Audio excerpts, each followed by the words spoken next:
Back now with the live view of that Soyuz rocket still on the pad there in Baikonur, just 8 minutes, 10 seconds away from liftoff, scheduled at 2:20 p.m. Central Time today. The vehicle gyros and onboard flight data recorders have been activated, and the pre-launch preparations are nearly complete.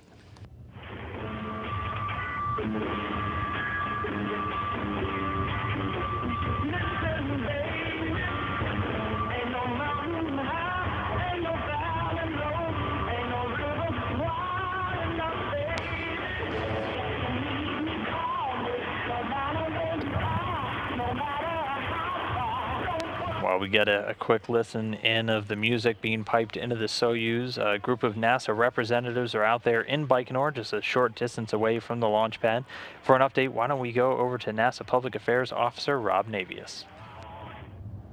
Dan, it doesn't get much colder than it is right now here at the Cosmodrome. You just can't have enough layers of clothing. But with temperatures in the teens, spirits are warm nonetheless as we await the launch of this multinational crew. NASA Administrator Charlie Bolden is here, having traveled halfway around the world to attend today's launch. A few hours ago, he wished Peggy Whitson Godspeed and a safe voyage in the Cosmodrome's integration facility. Bolden travels back to Moscow after launch and will view the docking of this crew to the station in the wee hours Sunday. And the European Space Agency is represented by an all-star cast of former French astronauts and French government officials who are here to see Thomas Pesquet begin his mission. This morning's launch wraps up a remarkable 4-week period in which 2 Soyuz crew launches have sandwiched around a Soyuz crew landing, an impressive feat by anyone's yardstick. So with everything in readiness for launch in sub-freezing temperatures, that's it from the Baikonur Cosmodrome in Kazakhstan. Dan, now back to you at Mission Control in Houston. All ready for launch. And that again, NASA Public Affairs Officer Rob Navius. Rob, thanks as always for the input from over there in Baikonur. As you heard, pretty cold for the onlookers, just about a mile away from the launch pad, ready to watch the Soyuz light up the night sky there. It's just a little after 2 in the morning there on the other side of the planet from us here in Houston, but we're under 6 minutes away from launch. At this point in the countdown, the first and the second stage engines ready. Telemetry being received from the rocket indicating the primary and the backup systems are ready. Shortly we should hear that the launch key has been inserted in the launch bunker. Yes, they do use a real key, transitioning the launch sequence into its automatic mode.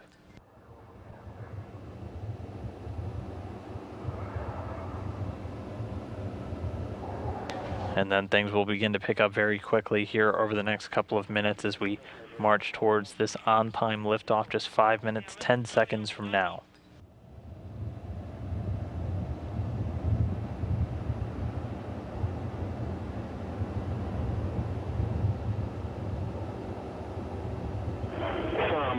Airbus is nominal.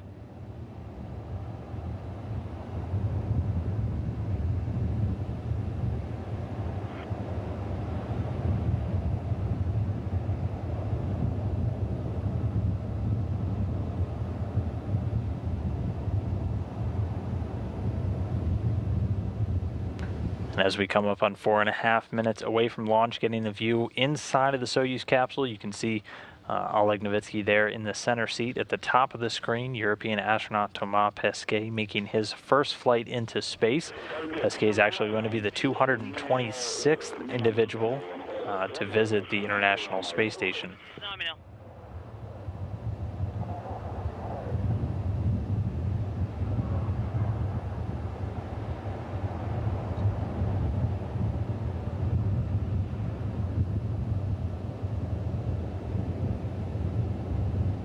And at this point, we're under 4 minutes. Onboard systems being switched to onboard control, and the commander's cockpit displays and controls all activated. You saw the crew members already have their helmets closed, putting them on suit oxygen. You heard the combustion chamber being purged, so all of the fuel lines and other elements of the rocket being purged with nitrogen. This done to help fireproof them by removing any excess vapors of fuel or oxidizer. Under 3.5 minutes from launch. We confirm onboard measurement system is activated by Run 2 command.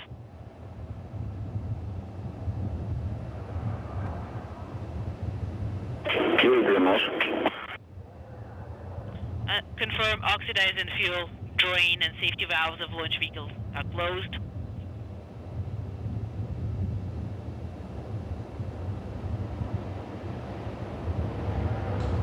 Getting a quick thumbs up there from Soyuz Commander Oleg Novitsky. Under 3 minutes and counting now until liftoff. Next up, we'll wait for the call that the booster tanks are being pressurized.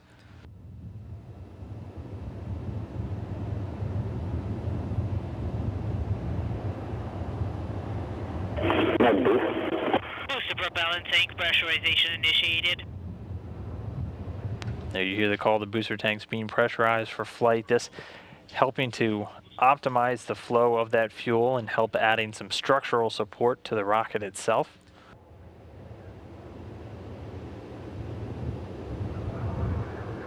Again, the Soyuz running off of liquid oxygen and RP-1, also known, it's essentially rocket fuel. It's a highly refined form of kerosene, delivering the thrust to the first stage, the core stage, and those 4 liquid strap-on boosters. 2 minutes and counting away from launch.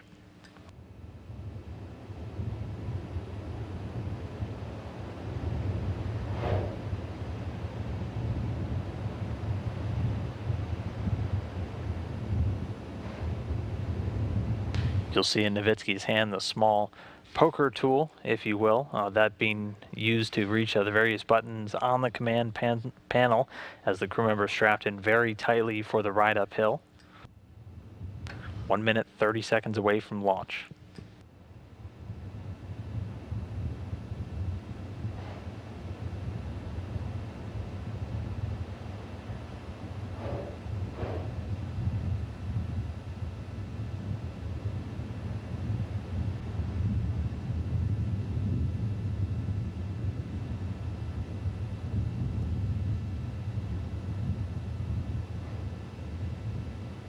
And 1 minute and counting. You'll see 2 different arms, possibly only one because the other looks like it's behind the rocket, but the first arm, the first umbilical tower will separate at about T-minus 35. Vehicle now on internal power. We have auto sequence start. That first umbilical tower separating from the booster. There's one more to go that will separate shortly, under 30 seconds. Auto sequence initiated. We have auto sequence start. Oxygen. The engine's igniting, the launch command issued. Again, the engines will fire, ramping up towards flight speed. Engines at maximum speed. And liftoff. Peggy Whitson, Oleg Novitsky, and Thomas Pesquet rocketing towards the International Space Station. All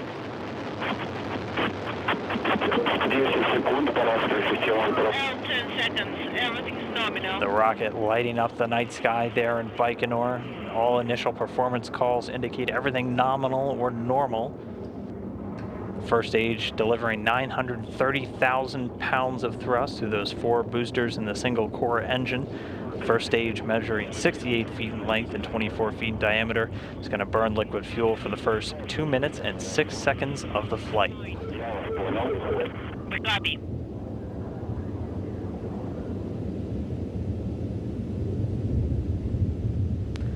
Everything continuing to look steady, straight as an arrow for the Soyuz as it continues to rocket off. Again, launched right on time at 2:20 p.m. Central, 3:20 p.m. Eastern.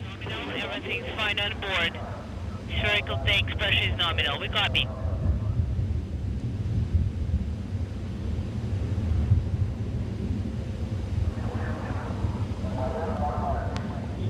Over 70 seconds, 1 minute, 10 seconds into the flight velocity of the Soyuz, now over 1,100 miles per hour. 80 seconds into flight.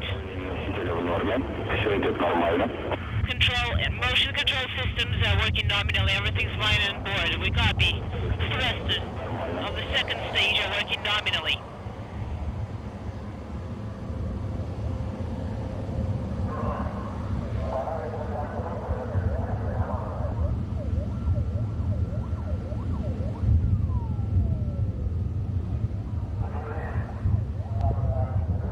performance calls with the booster continuing to look great.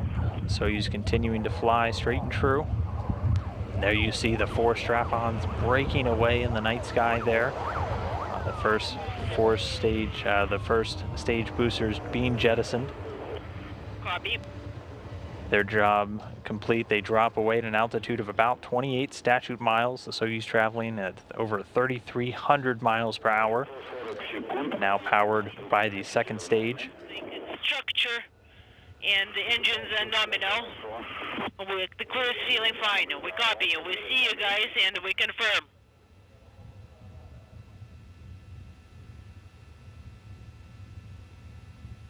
Есть спрос головного обтекателя. Есть провальный спуск. Steering, jettisoning, confirmed. Copy. And so at this point, the launch shroud has been jettisoned. The Soyuz now exposed to the air and soon to space. The rocket at an altitude about 48 miles high.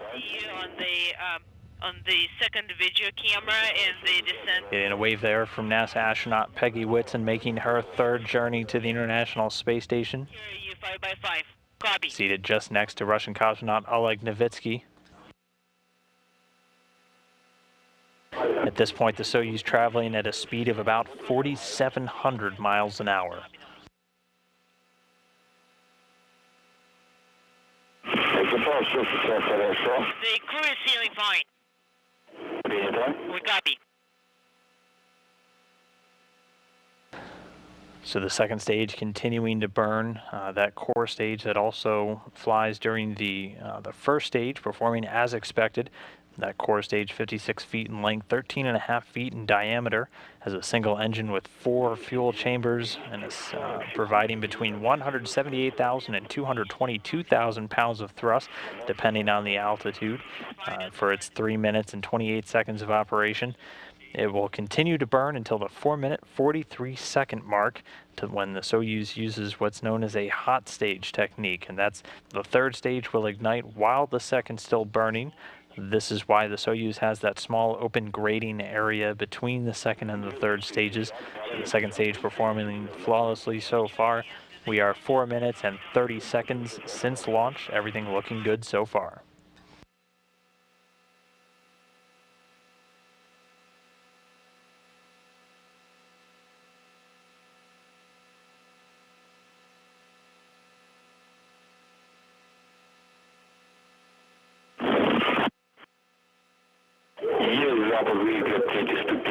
We confirm. Third stage. Engine activation. We copy.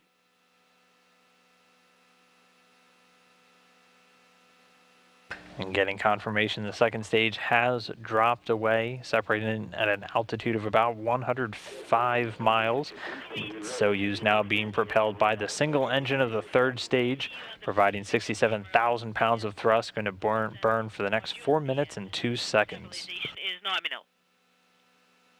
And again, this is the third and final stage. It's going to continue burning until about 8 minutes and 45 seconds since liftoff, at which point the Soyuz will separate and be in its preliminary orbit.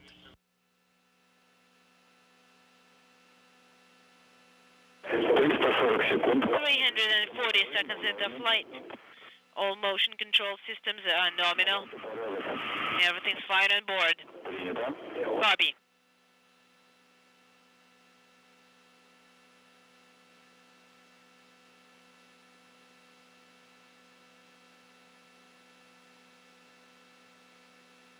Another look inside the capsule. Again, Oleg Novitsky in the center seat, Thomas Pesquet, the European astronaut, at the top of your screen.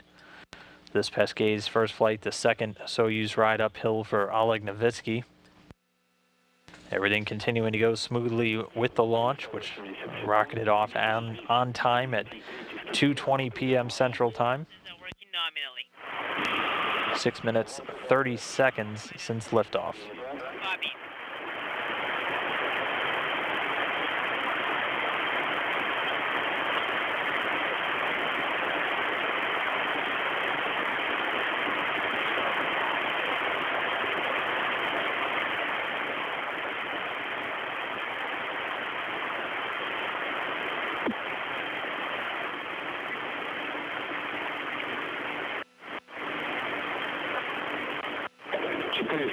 секунд. For 20 seconds.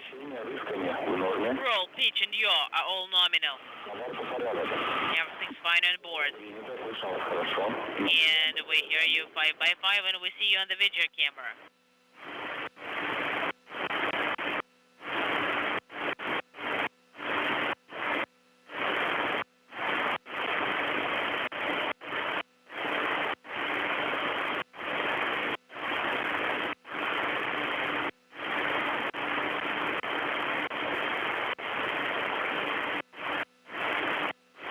So over 7.5 minutes of flight. At this point, the Soyuz traveling at a velocity of almost 13,500 miles an hour. So there's just a little under a minute left in powered flight. Once the third stage delivers the Soyuz to orbit and the modules separated, those pre-programmed commands will be executed, preparing the Soyuz for orbital operations. All of these allowing the Soyuz systems to be automatically activated by onboard computers at precise times stored inside. And some of those maneuvers will include deploying, again, those critical navigation antennas and the solar arrays that will power batteries, providing electricity to the various Soyuz systems. Copy. 20 секунд до контакта. 20 seconds till contact separation. Affirmative.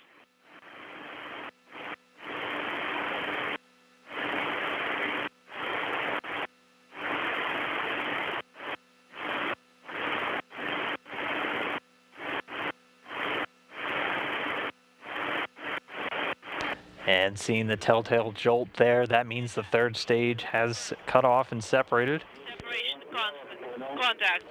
The confirmation coming from the folks in Mission Control Moscow. Third stage has separated successfully. That single liquid-fueled engine shutting down and dropping it away at an altitude of about 125 statute miles.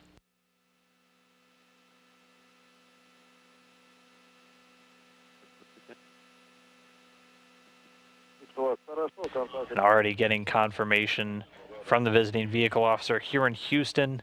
All of the different communication and navigation antennas have deployed along with those two solar arrays. So we have confirmation of spacecraft separation, deployment. The Soyuz now orbiting at an altitude of about 143 by 118 miles. And that orbit's going to be raised systematically over the next 2 days as they chase down the International Space Station.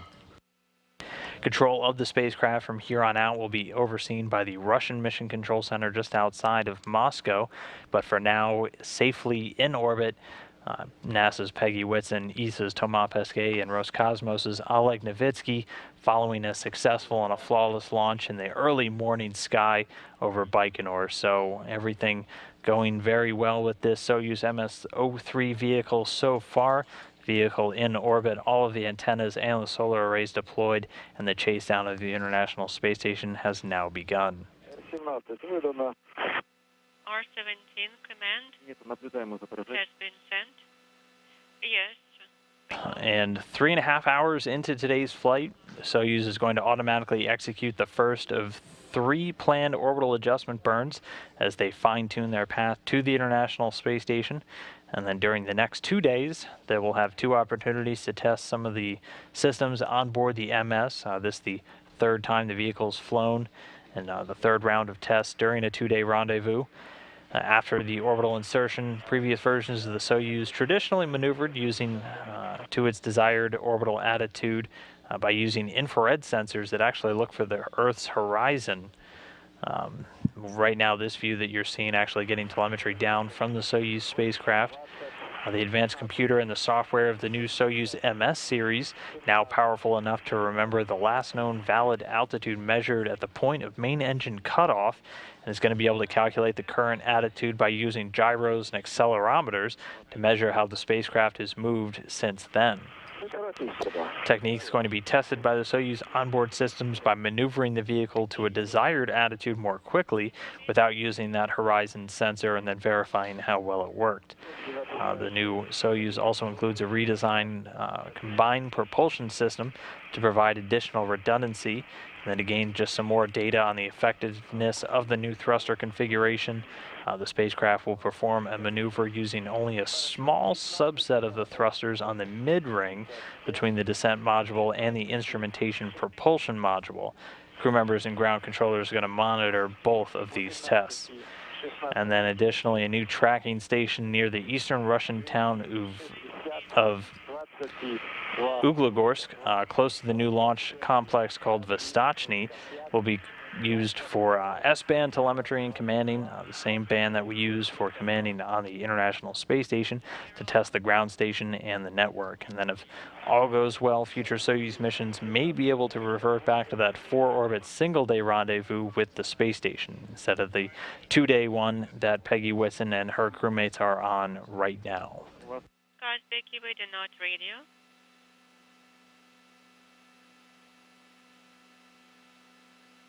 Becky, как слышать? Becky, how do you read us?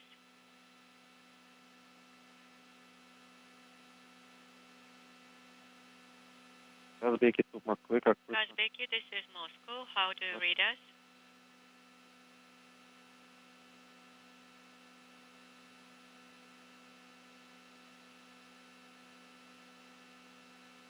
Becky, тут Москвы, как слышно? Becky, this is Moscow. How do you read us?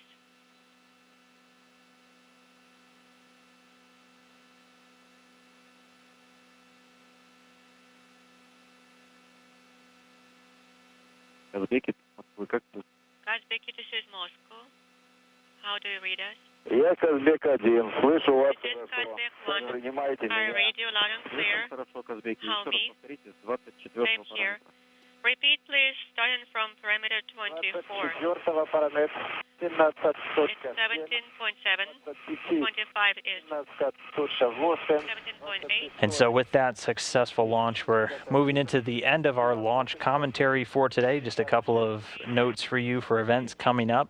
Just following this broadcast, we'll be bringing you replays of the launch. We'll also be bringing you interviews from the viewing stand out there in Baikonur.